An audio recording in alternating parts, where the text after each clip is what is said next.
It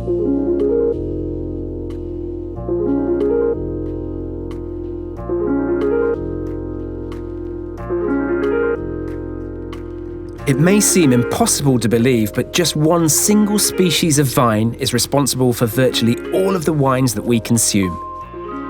The common grapevine, or Vitis vinifera, has been cultivated over thousands of years and is now responsible for around 10,000 different grape varieties.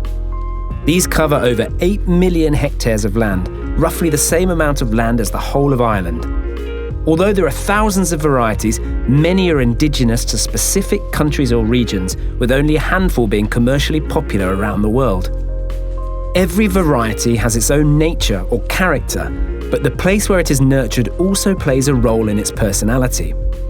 For example, a Cabernet Sauvignon from Bordeaux and a Cabernet Sauvignon from Australia may differ in style, but both still have trademark Cabernet characteristics. The word terroir, coined in France, refers to a vine's specific growing environment. This term embodies where a vine is grown, from the climate to the soil, but other aspects that affect the style and quality of a wine can also come under the definition of terroir.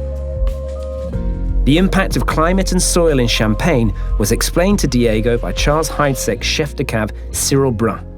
In Champagne, the soil and the subsoil is made of chalk.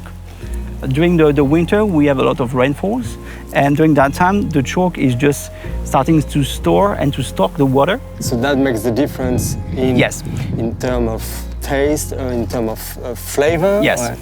and whatever it's Pinot Noir, Chardonnay or Meunier, the chalkiness is going to be captured into the juice of all the varietals. In traditional wine-producing countries such as France, appellation laws dictate many aspects of production, including which varieties can be grown. However, in newer wine-growing countries such as Australia and New Zealand, wine producers are less restricted. Following winter pruning, the vine starts its annual growth cycle with bud burst in the spring. This can be a risky time, as frost can destroy the new buds and ruin an entire crop.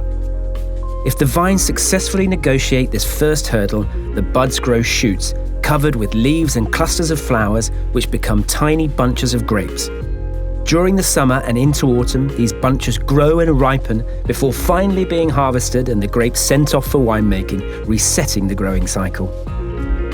Some vines have been through this process hundreds of times. The oldest vine still in production is thought to be located in Maribor, Slovenia, and is over 400 years old. Vines that produce quality grapes only have one chance a year to get it right. Nonetheless, growers work on their vines all year round to ensure that their grapes will produce good quality wine.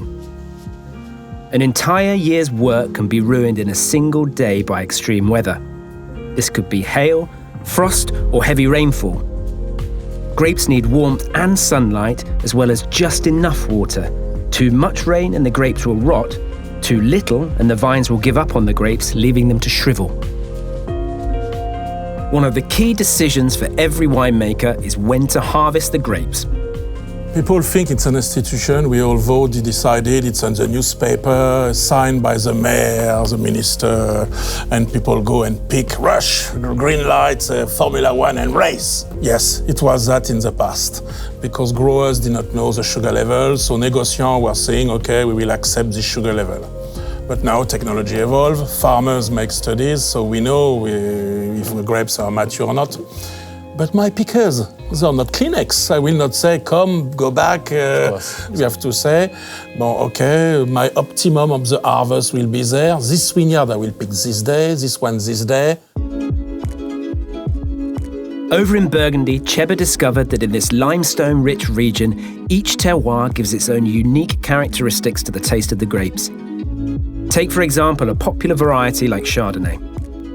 Chardonnay from Burgundy is certainly the most important grape variety in white around the world. But in Chablis, Chardonnay gives a specific taste because we have a soil called Kimmeridgian soil from Jurassic period, and this soil gives the unique expression of Chardonnay with the freshness, the minerality, and the elegance. And lots of limestone in the soil. Yeah. It's the oyster shell. Okay. With clay. In Bordeaux, the soil types can affect the taste of the wine yet again. The right bank has a mainly clay-rich soil, and on the left bank a gravel-based one. Stephanie visited Chateau Smith-Haute-Lafitte in Grape on Bordeaux's left bank to discover how the soil there influences their wines. Can we talk a little bit more about the actual terroir and the soil type that you have here in Grape specifically? The terroir in the Grape region that's the specific, it's those guns and gravel. Obviously all appellations in the Bordeaux region have got the specifics on the terroir. How does heat, sun, affect the taste in a wine? It can concentrate the flavors, it can concentrate the tannins, it can stress the vines, but in a way the stress is... Good stress. Good stress, yeah.